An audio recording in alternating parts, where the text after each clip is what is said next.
Hello everybody, today I'm going to be reviewing The Many Saints of Newark. This film was directed by Alan Taylor. Everyone who watches this channel regularly knows I am the biggest Sopranos fan ever. Huge Sopranos fan. To the point where if you ever decide, I want to play Trivial Pursuit, let's do Sopranos edition, oh, I'm going to win. So who better to review this film than a diehard Sopranos fan? Because really, who else is going to see this movie?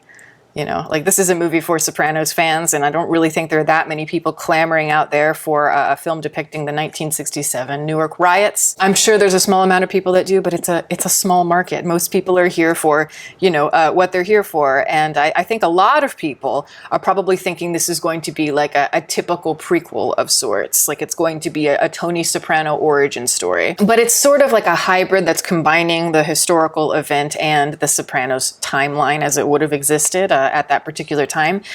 So you're not going to get some huge insight into Tony Soprano's origins or anything like that, because he's not the focus here. Anybody who has been following just the Many Saints of Newark and all that, they know this is going to be a story about Dickie Moltisanti, who is, of course, Christopher's father and the guy that Tony looked up to so much, saw him as a hero while he was growing up. So this kind of fills in a lot of that because, he's only really discussed from afar in the show. And to me, I was thinking to myself, it's kind of an interesting idea. I like that they're maybe doing something a little bit different, but overall, I have not had good feelings about this movie, just the whole project in general. I kind of feel like a Sopranos movie of any sort is a bad idea, whether it's a prequel or if it had been just a movie that took place after the show. To me, it's completely counterintuitive to what the show stands for in every sense. The Sopranos, just as a world and how we've grown to know it, it is about capturing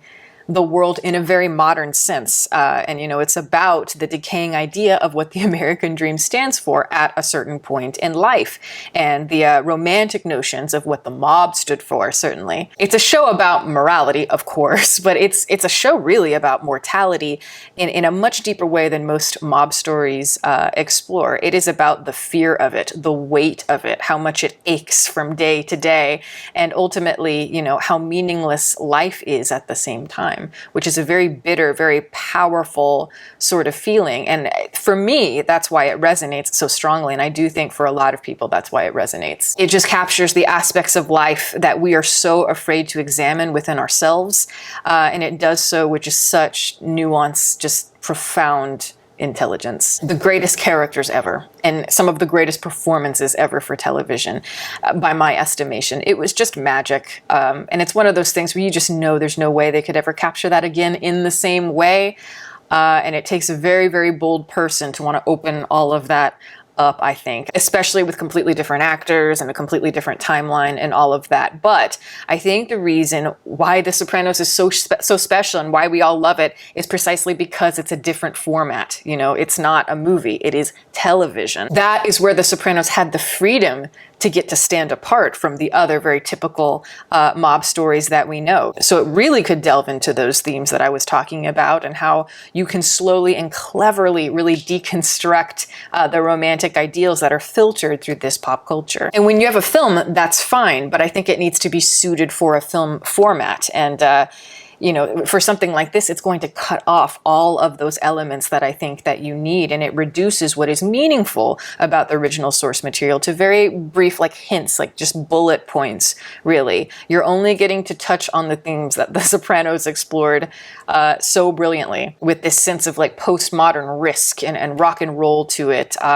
exploring the human condition. Without it, it just feels like a generic second-rate Scorsese film without all the in-between. I think The Sopranos, when it's at its best, it's about almost nothing, really. It's almost, it's about the incidental, I think, when it's powerful.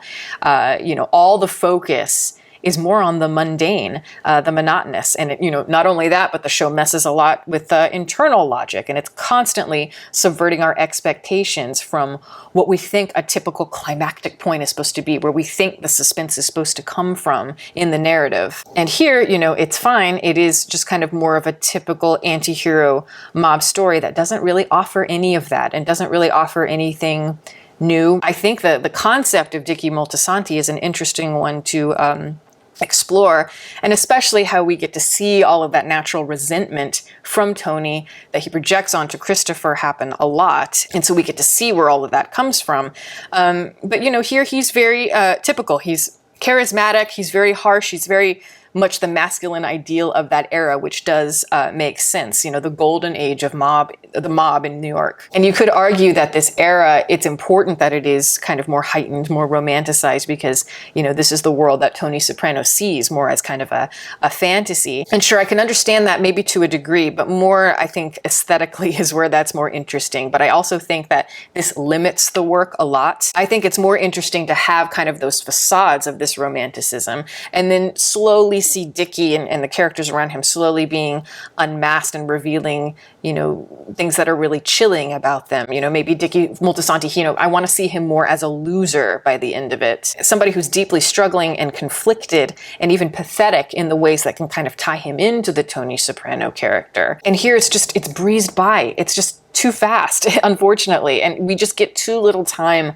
I think, with Dickie, too little time to care about all of his bad deeds and how they start to overwhelm him. I think if anything, this should have been a mini-series. I understand kind of the appeal of wanting to make it a movie, just having it to be a short story, but I don't know, it just doesn't work. It's just too ambitious. There's too much you want to focus on here in order for it to work as just kind of like a snapshot of that world, for it to be compelling. And all it really does is reinforce, as I said, why The Sopranos and that world should never be in a movie. You know, it's not meant to be film, because when it becomes a film, it simply becomes the thing that it sets out to deconstruct all the way through the entire show. So again, it's counterintuitive. The only taste of, I think, really compelling, really meaty scenes in the movie where I was really wanting to see a lot more of that would be the scenes between Dickie and Ray Liotta's character.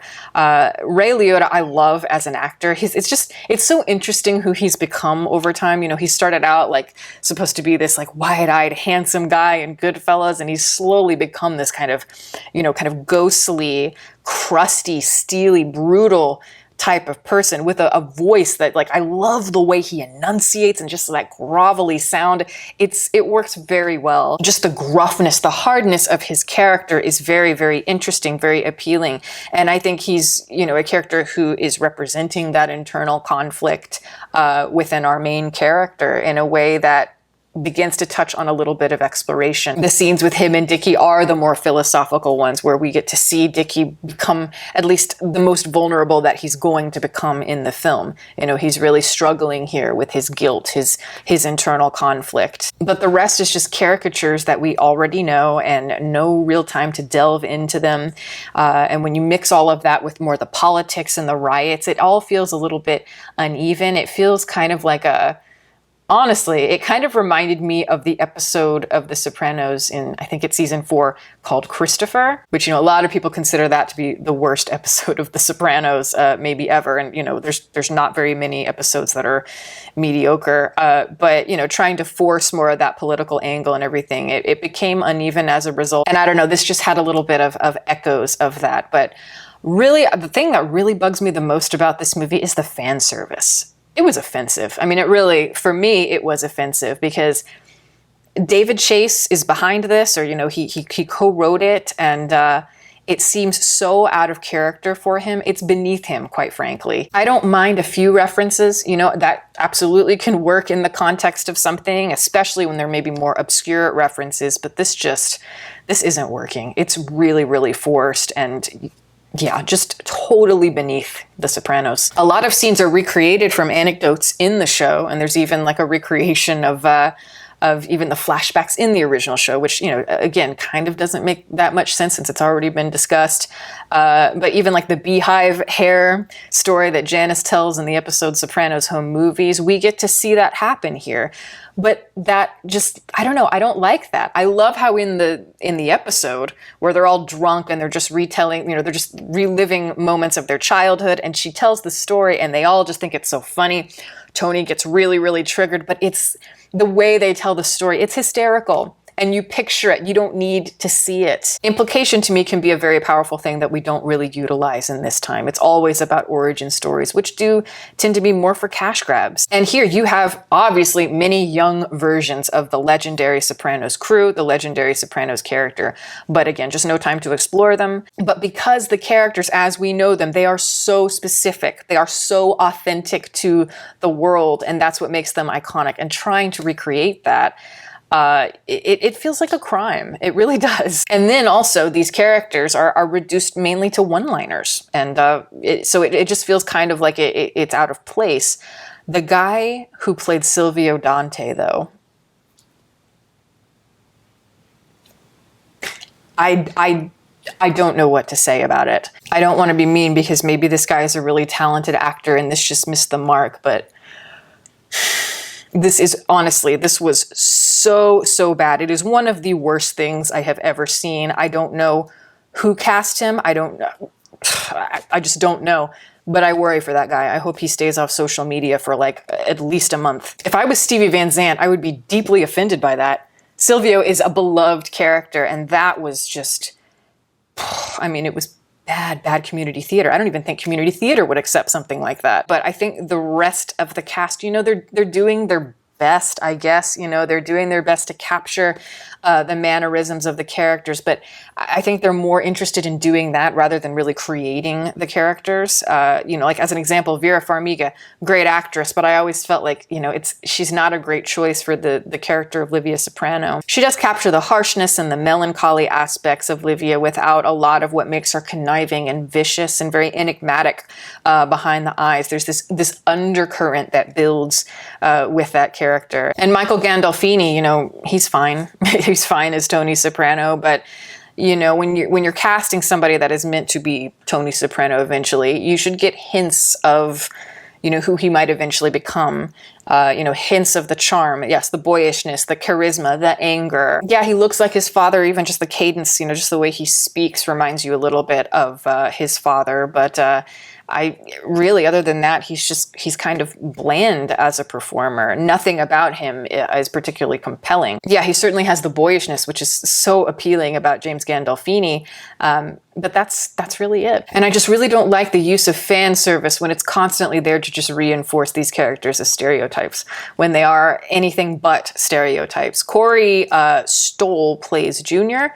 And I actually thought, originally reading that, I thought, oh, that's a pretty good choice. And I actually think he did a really, really good job. I think he did one of the better performances here. He was able to bring out so many things that Dominic Chianese just has. Just the natural weariness and stubbornness and that sort of angst and everything that he holds very much right below the surface, but you can just feel all of that tension. It did feel, the way he internalized it all, it felt very believable to me. And I would like to see more of young Junior, just written in a way that is much better than this. Unfortunately, it's like you have a good actor here doing a really good job, but the script is just really not giving him anything. All he really gets to do here is say things like, Tony never had the makings of a varsity athlete, as if we needed that in this film. So we can all just be like, ha ha, that line that people use ad nauseum. And also, just spoiler alert, I'm not going to talk too much about it or anything, I'm not going to go into detail, but just to, you know, be forewarned, Junior is a huge piece of the third act, and he's a huge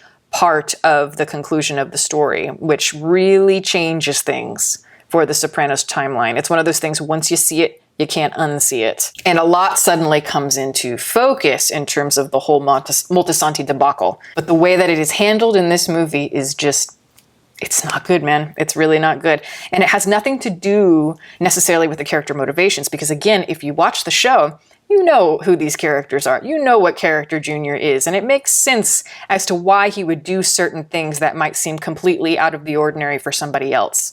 But again, that's only because of the show, because of how well he is built in the show. In the context of this movie, it just feels like out of nowhere. We don't get a sense of his ridiculous decisions or a sense of that paper-thin level of security he has with his own ego. So ultimately, you're just kind of perplexed in terms of how it fits as a narrative at the end of the day.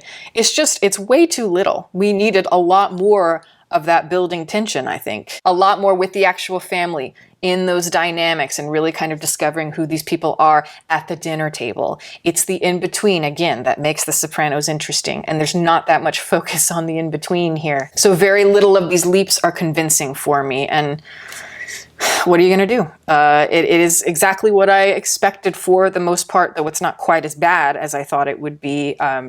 But yeah, I mean, none of this convinced me otherwise. I still believe that the whole idea of a Sopranos film is completely counterintuitive, and all this did was really reinforce why it's so made for television. And why I think a lot of time, not always, but a lot of time, the really great stories work best when the past is implied and the future is ultimately implied. That is what is so effective and especially eerie about The Sopranos. And I am not a fan of when you have television shows, for the most part, not a fan of when you make a movie out of them. Even something like El Camino. You know, I think that's one of the better ones to come out for sure. I don't really have any huge problems with it. It is a short piece and it might be indulgent or whatever, but you know, there's passion behind it. It's made by people who really obviously love the story and want to explore it a little bit more. And you know, that's fine, I guess, but and it is far better than I think the Many Saints of Newark for sure. And I think in part the reason why is because the scale is so much smaller. They didn't go for all this ambition in such a short period of time. But even with something like El Camino, the overall effect of it kind of bugs me when you look at the overall timeline of Breaking Bad. I feel like you really could have done without it. For me, there is something really, really powerful about the end of that show where you have Jesse Pinkman driving and breaking through that gate and screaming, you know, crying, all of these things, this release of emotions. That is so powerful. And this is really just kind of, that movie felt like a kind of a drawn out version of that. And that's fine, but for me, I like it when you just leave it like that. Just leave it at Jesse screaming and getting away. We don't know where he's gonna go. We don't know anything about the details of it. It's just that image is haunting and powerful, and it says everything you need to know. And even if it's not particularly a bad film, I wish I hadn't seen it because it really tarnishes that final image for me in the same way that I fear that this is going to tarnish certain things about The Sopranos for me. So, you know, what can I say here? It is what it is. It is what I expected for the most part, and I'm just left kind of confused as to why this was the choice, why we went this particular angle. I actually would like to see more of Dickie Moltisanti, but again, more like a mini-series or a series, whatever you wanted to do. I think that's the way to really pay respect to these characters and to just the whole story of The Sopranos in any form. So yeah, I don't recommend this. I don't recommend this to Sopranos fans, especially diehard Sopranos fans, unless you're one of those people that just really gets excited by fan service. I don't see much reason to watch this. I think the best thing to do is just keep The Sopranos in your mind as it is and don't let anything change that. And that is my review. Thank you guys so much for watching. I'm going to plug my website as always. It is deepfocuslens.com. I am an artist. I do commission portraits and I sell prints of my work. If that is something that you're interested in, you can always go to the website below. And if you have any questions about a commission or a portrait, you can always email me. My email is in the description box below as well. I would also like to give a shout out to my patrons who are wonderful and I enjoy talking to you guys very much. If you are interested in becoming a patron as well, the link is below for that, as well as the rest of my social media information. You can watch more videos here and you can subscribe if you'd like. Catch you next time.